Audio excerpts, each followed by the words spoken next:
আমাদের প্রতিবেশী হিন্দুত্ববাদী রামরাজ্য ভারতীয় আধিপত্যবাদীরা দীর্ঘদিন ধরে ইসলাম, মুসলমান এবং আমাদের প্রাণের স্পন্দন বিশ্বনবী সাল্লাল্লাহু আলাইহি ওয়াসাল্লামকে নিয়ে একের পর এক বাজে মন্তব্য করে আসছে। ঠিক তারই ধারাবাহিকতায় গত কয়েকদিন আগে মুম্বাইয়ের এক ধর্মীয় সভায় তাদের হিন্দু ধর্মীয় নেতা রামগিরি মহারাজ ইসলাম এবং বিশ্বনবী সাল্লাল্লাহু আলাইহি ওয়াসাল্লামকে নিয়ে বাজে মন্তব্য করেছে। আর একই সাথে তাতে সায় দিয়েছে তাদের সরকার দল বিজেপির শীর্ষস্থানীয় এক নেতা, এই বদমাইশের নাম নীতেশ রানা।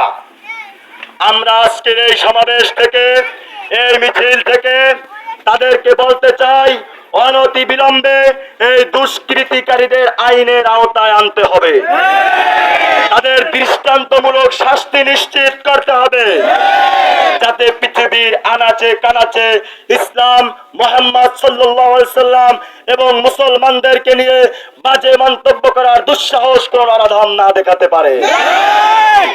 আর যদি তাদেরকে আইনের আওতায় না আনেন, তাদের এই লাগামহীন কথাবার্তা যদি লাগাম টেনে না আনেন, তাহলে মুসলমানরা কি করার প্রয়োজন তা করবে।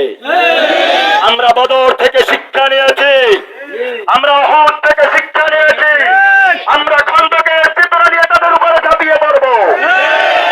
এমনকি আমরা এই এশিয়া মহাদেশে ভারত নামক কোন গেরুয়াবাদীদের অস্তিত্বই রাখবো না। আর আমাদের অন্তর্বর্তীকালীন সরকারে যারা আছেন তাদের প্রতি অনুরোধ, ভারতের সাথে ইলিশ প্রেম বাঁধবেন। ভারতের সাথে ইলিশ পিরিত করার জন্য আমরা জীবন দেই নাই, ভারতের সাথে ইলিশ পিরিত করার জন্য দেশের ছাত্র জনতা রক্ত দেয় নাই।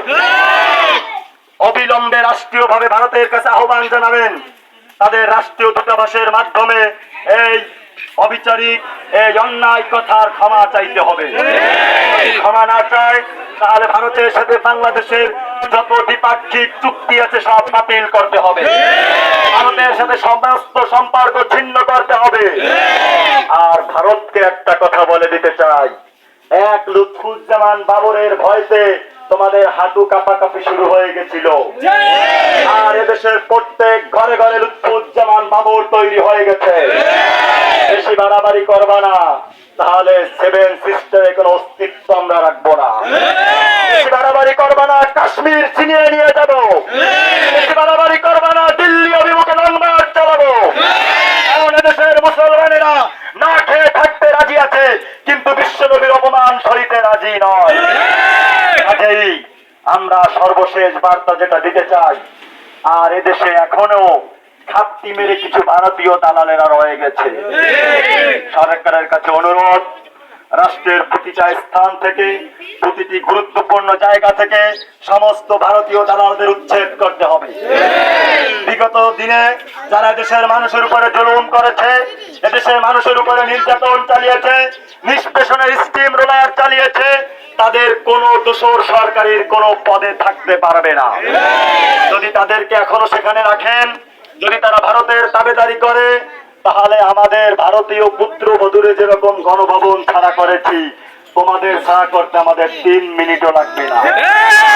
এই সমাবেশ থেকে আমরা একটা কথাই বলতে চাই, আমরা চাই পৃথিবীতে সকল ধর্ম, বর্ণ, জাতি, জ্ঞাতি, গোষ্ঠী আমরা একটা সুন্দর পৃথিবীতে বাস করতে চাই। কিন্তু তোমরা যদি সেটা না চাও, তোমরা যদি আমাদেরকে লড়াইয়ের ময়দানে নামতে বাধ্য করো, তাহলে মুসলমানরা জেনে রাখো, লড়াইয়ের ময়দানে কখনো পিঠ দেখায় না, বরং বুক দেখায়। আর আমরা লড়াইয়ের ময়দানে বুক দেখিয়ে ততক্ষণ পর্যন্ত আমরা ঘরে ফিরবো না, যতক্ষণ না হয় বিজয়, না হয় শাহাদাত। আল্লাহ রাব্বুল আলামিন আমাদের প্রত্যেককে কথার উপরে আমল করার তৌফিক দান করুক। নারায়ে তাকবীর, আল্লাহু আকবার।